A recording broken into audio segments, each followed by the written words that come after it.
Hey, Algebra 2 students, I've had a request to kind of go over some of these. And this is a very difficult standard, so don't get stressed out, okay?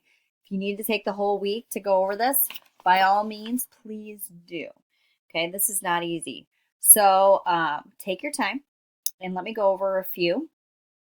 So here was the one that was in the Google form. Some of you have been submitting correct answers and some of you are a little off. I think some of the answers I got was 71, 61, and 1. So that's just a few of the selections that I've had. What you're going to do right now is you're going to FOIL, okay? So we're going to go ahead and FOIL these like so, using our rainbows. Okay, so when you take 7 root 2 times 7 root 2 here, that's going to be 49 root 4. That's the first one. Okay, that's your first. Okay, now the next one right here is going to be 7 times 7, or excuse me, 7 times 3. That's going to be 21. And then we have the square root of 2 times the square root of 3. That's going to be root 6. Again, pause this video and rewind if you ever need to. Take your time. Okay, now we have negative, and I'll do this in a different color, negative 21 root 6. And then the last terms are going to be a negative 9 root 9. Okay, so we're going to go ahead and simplify this now. And so these are going to cancel out right here. And then we can simplify the square root of 4, which is 2. So we have 49 times 2. And then we have a negative 9 times 3. So 49 times 2, that's going to be 98. And then minus 9 times 3, which is 27. So the correct answer for this problem is 71. So that was in the Google form from 6-5 part 2. Okay, so we're going to start with this next worksheet. I have number 11 here. This one is, it should say operations with radicals review worksheet. So we're going to do number 11 first for this one. So what you're going to do is you're going to simplify each square root. Now this is a square root. Remember, when you don't see a little number here, that means it's the square root. Okay, so this is the square root here. So 54, what's a perfect square that goes into 54? Right, 9, and then 6 is your not so perfect square. So the square root of 9 is 3. So don't forget about this negative out here. So this is negative 3 root 6. And then it looks like we have this you cannot simplify, so negative 3 root 6. And then this cannot be simplified as well. So you're going to combine like terms, CLT, combine like terms. What can you put together? Right, you can put these two, these negative 3 square root and the negative 3 square root together. So that's going to be a negative 6 root 6 and negative 3 square root 5. Okay, so the square root 6 and the square root 6. I don't know if I said that right, but and that you cannot put together. Okay? All right, let's do another one. Here is another one where you are foiling. Okay? Okay, so this is foiling again. This one's number 19. Sorry, I'm pausing the video a lot. Little one's running around. So go ahead and FOIL this out and let's see what you get. I'm going to pause the video as well and I'm going to work on it. Okay, so this is what I got. And again, those middle terms are canceling out. Will that happen every time? No, but these are just the examples that I'm showing you. And that is what I got. I got a negative 5 plus 3, which I'm just seeing a mistake here. It should be a negative 2. So that should be, if you look at the answer key, you can make that correction as well.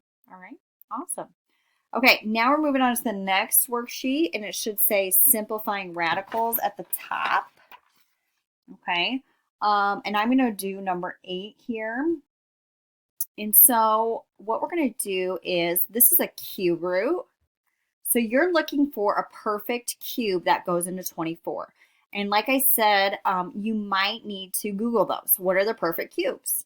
And so you go down the list and you're going to notice that 8 is a perfect cube. So just like what we were doing back here when we were simplifying square roots, we were trying to find a perfect square, right?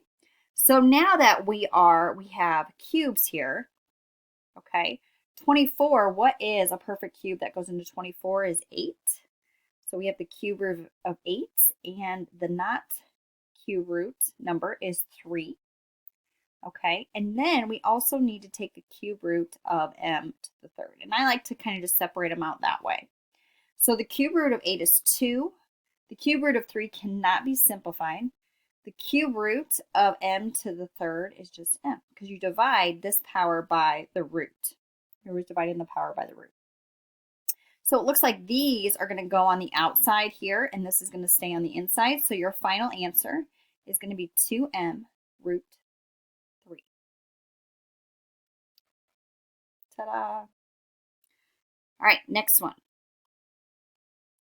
This one's number 11. And it looks like we're looking at fourth roots. So again, you can Google that. What are the perfect fourth roots that go into 405 here? And then when I look at it, it is 81, okay? So 81 goes into 405. And when you take 405 divided by 81, that is 5 right here. And then again, I'm going to split these up, okay? I'm going to split this up right here and this up here, okay? So it looks like we're going to have the fourth root of x to the third and the fourth root of y to the second. So the fourth root of 81, okay, that comes out nice. That's going to be a 3. And then the fourth root of 5 cannot be simplified, so we're going to leave that. What about these? Can 3 be divided by 4? Nope. So, and we can't split up 3 into anything that would let us be divided by 4. And so now we have the fourth root of y squared. 2 can't be divided by 2, and we can't split that up into anything like what I showed you in the previous videos. So guess what? Those are just going to stay put all underneath the fourth root.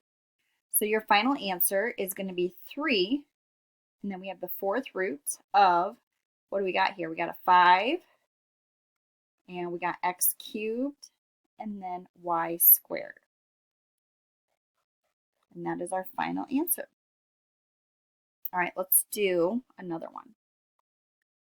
Number 16. We're looking at cube root again.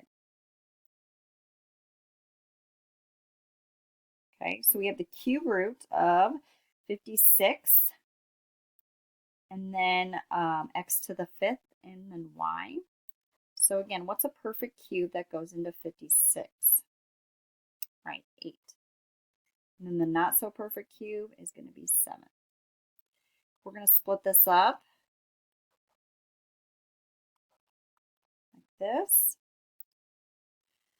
So the cube root of 8 is 2.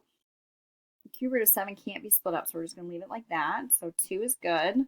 Now, the cube root of x to the fifth, we can split that up into something that 3 is divisible by. So we can split this up into x to the third and x squared, because what is 3 plus 2? It's 5. So we can split those up, because the cube root of x to the third, what's that going to be? Yeah, that's just going to be x. So that one's good. Now the cube root of x to the second, that is just going to stay put. So once you have that power that is less than the root, you know you're good. You know you've simplified it all the way down. See how 5 is greater than 3? We know we can simplify that farther because the power is greater than the root.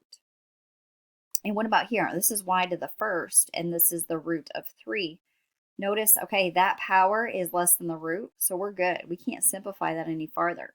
So what's going to go on the outside here in our final answer? We're going to have 2x, and then we have cube root of 7 x squared y. That's going to stay on the inside the cube root. So I hope this helps a little bit. Again, you can take that formative at the end of this and then see how you did. There's a Google form, and for my students, Mrs. Davis students, there's the Edge Elastic, which I'm hoping you will help me test that out. But if you have questions, what's really helpful for me is if you are very specific in those questions. Like, is there a specific problem? Is there a specific concept? Okay, and just, hey, take it easy. Don't get stressed out about this. This is a challenge, and you're Algebra 2 students. You can handle this. All right, y'all take care. We'll see you later.